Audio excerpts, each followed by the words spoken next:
Hola, muy buenos días a todos. Mi nombre es Osvaldo Sánchez y soy estudiante de doctorado del Tecnológico de Saltillo y soy asesorado por el doctor Reséndiz Flores.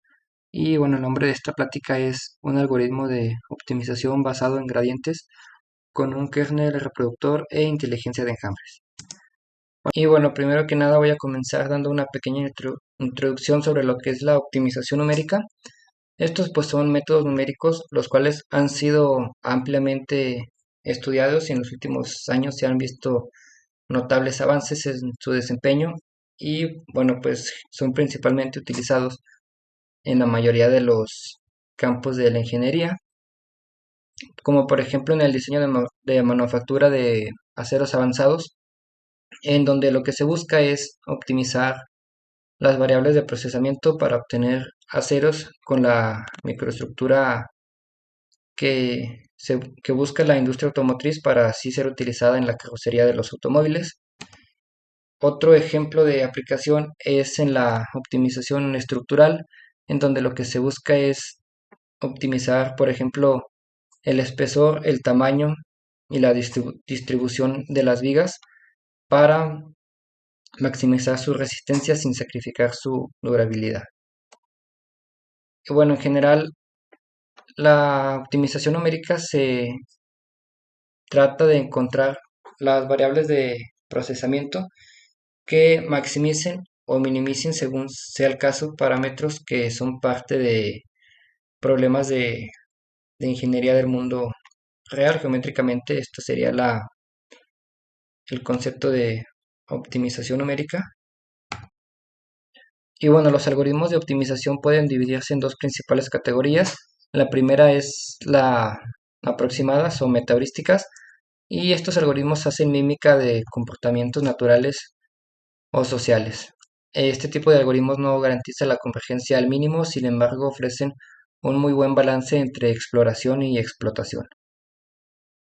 Por otro lado tenemos las técnicas exactas o clásicas, las cuales incorporan el gradiente dentro de sus algoritmos de manera inteligente, cada uno a su manera. Y bueno, por ejemplo, se encuentra el descenso del gradiente y el gradiente conjugado. Este tipo de algoritmos se le conoce como exactos ya que garantizan la convergencia al mínimo. Sin embargo, su principal desventaja es que obtener información del gradiente ya para problemas del mundo real pues suele ser una tarea compleja. Y bueno, por otra parte, las mejores características de las dos técnicas mencionadas anteriormente son incorporadas en una sola en este tipo de algoritmos, los cuales se les conoce como algoritmos meméticos o híbridos. Y bueno, un buen ejemplo de este tipo de algoritmo es el Gradient Evolution, el cual pues utiliza una inteligencia de enjambre y hace una estimación de gradiente a partir de los vecinos más cercanos. Aquí, por ejemplo, esta figura muestra que el gradiente nos indica la dirección en la cual el valor de la función es mejor. Entonces, si se tiene un enjambre y se utiliza ese concepto, pues es posible hacer una estimación de el gradiente utilizando el enjambre con que es característico de las técnicas metaheurísticas. Y bueno, este método es conocido comúnmente como el método de diferencia central. Y bueno, esta aproximación ha demostrado ser muy eficiente a lo largo de los años. Sin embargo, pues cuenta con tres principales desventajas. La primera de ellas es que es posible que la distancia entre los vecinos más cercanos no sea la misma. Otra desventaja es que la orientación en la que estos vecinos se encuentran puede ser que no sea la más apropiada. Y finalmente, al solo tener dos vecinos para realizar el cálculo, pues no nos proporciona una información amplia sobre la curvatura local de la función en ese punto, lo que puede resultar en una mala aproximación. Y bueno, consecuentemente, con el objetivo de lidiar con estas desventajas, en el presente trabajo se propone un novedoso algoritmo memético, el cual su motivación está en que si ya se cuenta con un enjambre, pues entonces sería posible estimar el gradiente utilizando más de dos partículas. Esto nos va a dar una mayor información sobre la curvatura de la función en algún punto dado y debido a esto pues la estimación va a ser más exacta. Entonces este trabajo introduce por primera vez una metodología para estimar el gradiente numérico de una función a través de vecinos cercanos y una función kernel reproductora. Y bueno, para este propósito se realiza el siguiente procedimiento. Si se considera, perdón, un conjunto de vectores alrededor de un punto xy y bueno, después de esto se considera esta expansión de Taylor para cada uno de los vectores vecinos, nace este sistema lineal de ecuaciones que se expresa de esta manera, en donde M representa la matriz de diferencias para cada uno de los vecinos con respecto al punto central. A es el gradiente que estamos buscando. B representa los valores de la función evaluada para cada uno de los vecinos. Y E es el error residual de la serie de Taylor. Y bueno, entonces minimizando esta función de coste mediante el método de mínimos cuadrados ponderados, se tiene que el vector gradiente que se está buscando puede ser obtenido mediante esta expresión de aquí, en donde W es una matriz diagonal y en este caso se va a utilizar una función kernel gaussiana. Y bueno, estos serían los principales pasos del algoritmo que se está proponiendo, el cual se le denominó como Kernel Based Gradient Evolution.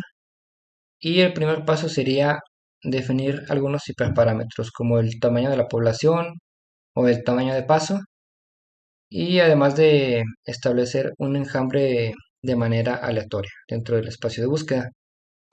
Y bueno, la regla de actualización, pues el algoritmo sería un descenso del gradiente, el más básico de primer orden, el cual, bueno, por eso debido a esto la regla de actualización es esta de aquí, o sea, es la posición actual más un gradient move, el cual se define como un tamaño de paso alfa multiplicado por el gradiente y a esto se le suma un factor de aceleración. Además, este algoritmo tiene un operador para escapar de mínimos locales, el cual se ejecuta siempre y cuando se cumpla cierto umbral y bueno, en ese caso el vector o la partícula sería actualizado mediante esta expresión de aquí. Y finalmente, en caso de que un vector quede atascado después de cierto número de iteraciones, este se regenera. Y bueno, en cuanto a la validación numérica, este algoritmo fue puesto a prueba con estas funciones básicas de prueba en problemas en 10, 20 y 30 dimensiones. Y bueno, los resultados fueron comparados con otros algoritmos ya bien conocidos de la literatura, como es el Gradient Evolution, el enjambre de partículas, Differential Evolution, el Artificial Bee Colony y el Continuous Genetic Algorithm. Y bueno, en cuanto a la configuración experimental, el hiperparámetro que más peso tiene sobre los resultados final del algoritmo es el tamaño de paso, el cual disminuye de manera lineal desde un límite superior y desde un límite inferior, el cual es asignado para cada función. Y bueno, aquí esta tabla muestra la mejor combinación de tamaños de paso para cada una de las funciones. Como se puede observar, se utilizaron tamaños de paso muy pequeños que van desde el orden como por ejemplo de 1 a la -100. Incluso se utilizó un tamaño de paso adaptativo para estas dos funciones de aquí. Y bueno, estos son los valores para los parámetros del jumping rate, que es el escapador de mínimos locales, que fue punto 5. Punto 1 se utilizó para el operador de regeneración y el valor de epsilon fue de punto 0,5, que es la tasa de reducción para cuando una partícula se queda atascada. Y bueno, estos son los resultados obtenidos, son las curvas de convergencia. La curva de color verde es el algoritmo propuesto KGM. Y bueno, como se puede observar, este tiene un gran desempeño ya que llega al mínimo, a un mínimo mucho más exacto en la mayoría de las funciones, como por ejemplo estas dos, y de igual manera llega a un mínimo, converge muy rápido ya que llega en menos de 500 iteraciones. Para estas otras dos funciones se observó el mismo comportamiento y bueno, obviamente un algoritmo de optimización pues, no puede ser mejor que todos los demás en todas las funciones, como por ejemplo en estos casos, en donde bueno, sí se quedó atrás en convergencia y en exactitud en estas funciones y bueno, pues fue superado por algoritmos como el Differential Evolution o el ABC. Y bueno, en cuanto a resultados estadísticos en problemas en 10 dimensiones, esta tabla de aquí muestra que el algoritmo propuesto fue mejor que la mayoría de los demás algoritmos para casi todos los problemas de prueba. Y esta misma tendencia se obtuvo ya en dimensiones más altas, como es el caso de los problemas en 30 dimensiones, pues se observa el mismo comportamiento. Y bueno, finalmente las conclusiones son que el método reveló un gran rendimiento ya que converge al mínimo en mucho menos de 500 iteraciones. Su baja desviación estándar indica que el método tiene una alta estabilidad. Emplear más de dos vectores para calcular una dirección de descenso, pues ofrece más información sobre la curvatura de la función dada. Y bueno, finalmente esto es compatible con el concepto de que adoptar información del gradiente en la regla de actualización de los algoritmos, pues conduce el enjambre hacia el óptimo más rápido.